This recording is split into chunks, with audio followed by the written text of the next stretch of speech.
She's all over the web. That's why she's called the Click Chick. Bet you didn't know about Gayle Bass.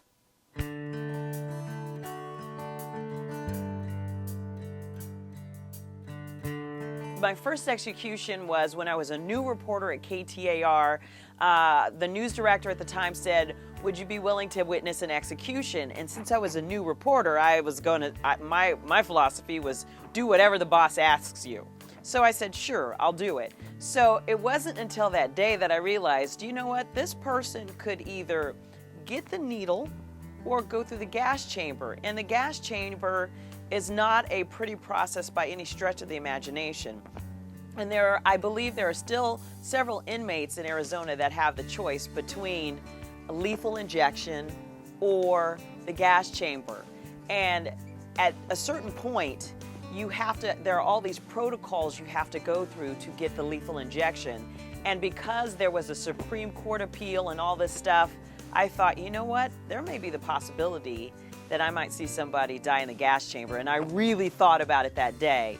It was actually one of the Legrand brothers. Both of them were executed, and he got the lethal injection.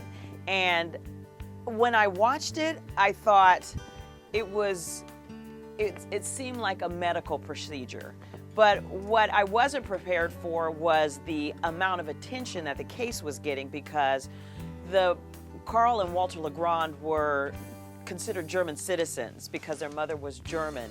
And the Germans had sent many representatives down appealing to the U.S. not to execute them. So there was a lot of attention to the case. And then after the execution, I was the person who was I asked by the rest of the media to read what his final words were, because you are not allowed to take any recording equipment, so we all had to write it down. We all wrote down as best as we could dictate his final words and what happened, and then we all collectively got together and compared notes. And then I had to say what his last words were. But what interested me was that the German media was asking me as a journalist, what do you think about the death penalty? I'm like, I'm not going to tell you. I'm here to tell a story. And they said, did it change your mind? I'm like, no, it did not change my mind.